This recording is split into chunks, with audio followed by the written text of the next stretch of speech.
Presiden Amerika Serikat Donald Trump mengatakan Amerika Serikat telah menerima lebih dari 80 juta barel minyak dari Venezuela sejak merebut kekuasaan secara paksa dari Presiden Venezuela Nicolas Maduro.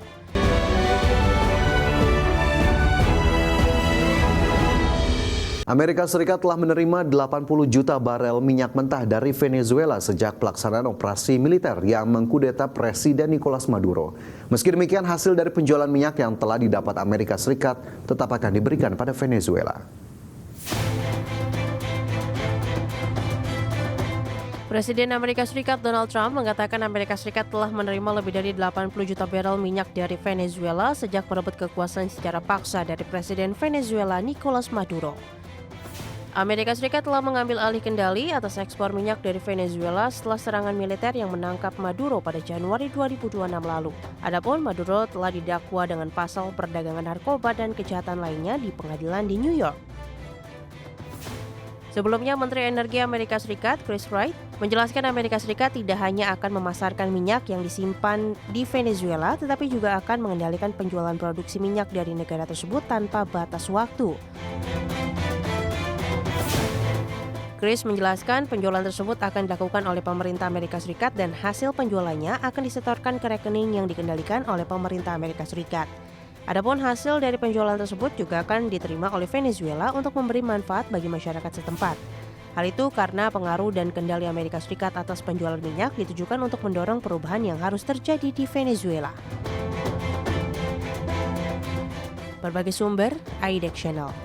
Lembaga pemeringkat Moody's Ratings memberikan outlook negatif Baa2 kepada obligasi pemerintah berdenominasi renminbi dan euro di bawah program penerbitan senilai 10 miliar dolar Amerika. Peringkat tersebut sebagai refleksi terhadap ketahanan ekonomi Indonesia yang didukung oleh kekuatan struktural seperti sumber daya alam dan faktor demografis.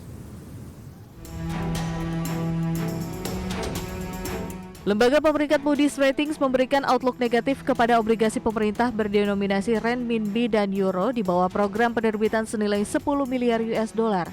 Moody's menyematkan peringkat Baa2 untuk obligasi tersebut. Menurut Moody's, peringkat Baa2 tersebut diberikan kepada obligasi pemerintah berdenominasi renminbi dan euro sebagai refleksi terhadap ketahanan ekonomi Indonesia yang didukung oleh kekuatan struktural seperti sumber daya alam dan faktor demografis. Namun demikian, Moody's menyoroti bahwa risiko terhadap kredibilitas kebijakan dan kekuatan institusional menjadi lebih nyata selama setahun terakhir karena berkurangnya prediktabilitas dan koherensi dalam pembuatan kebijakan. Belum lagi komunikasi kebijakan yang kurang efektif dinilai telah meningkatkan ketidakpastian investor. Di sisi lain, lembaga pemeringkat internasional tersebut memperkirakan pertumbuhan ekonomi Indonesia di kisaran 5% dalam jangka pendek dan menengah.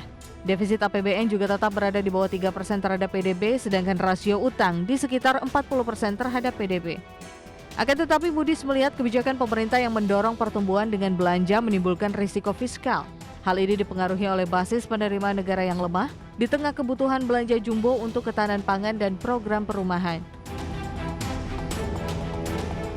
Lemahnya basis penerimaan juga menjadi risiko bagi kemampuan bayar utang pemerintah.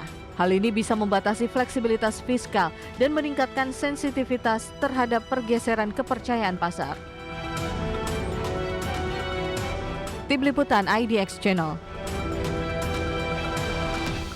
Anda masih bersama kami, pemirsa. Wakil Menteri Keuangan Suhasil Nazara melaporkan realisasi dana transfer ke daerah hingga Januari 2026 telah mencapai 95,3 triliun rupiah atau setara 13,8% dari pagu APBN 2026. Angka ini lebih tinggi dibandingkan realisasi Januari 2025 yang sebesar 94,7 triliun rupiah.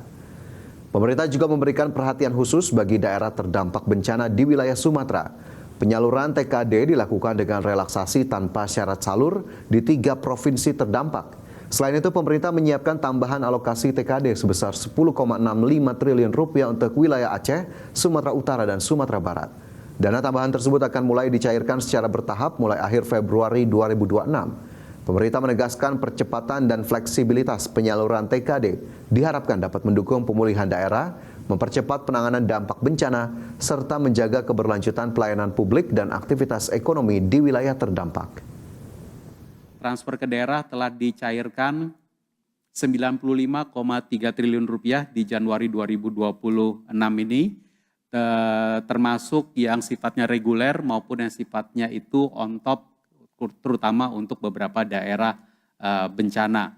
Dan tentu realisasi TKD bisa dilihat di sebelah kanan sesuai dengan apa yang dianggarkan.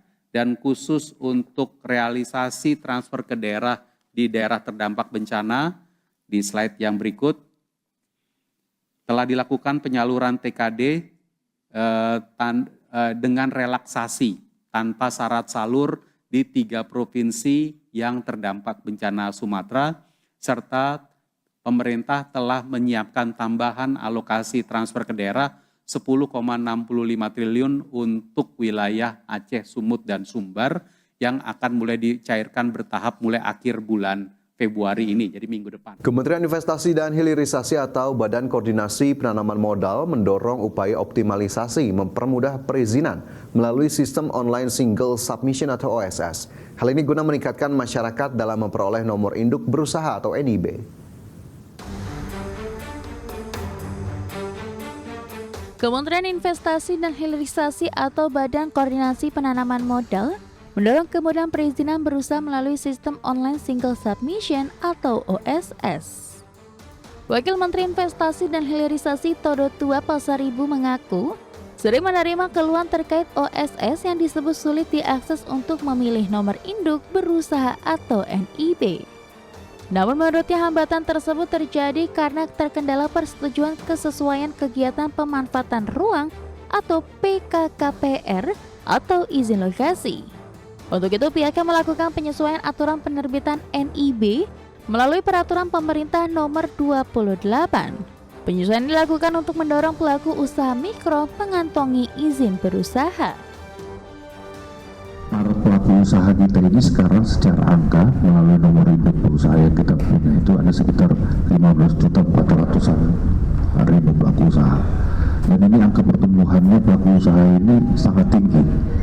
Jadi implementasinya apabila ini platform ini bisa bekerja secara baik, maka tentunya pertambahan pelaku usaha dan realisasi daripada investasi itu juga bisa semakin cepat, karena pelayanan perizinan adalah salah satu yang memberikan kontribusi yang besar juga.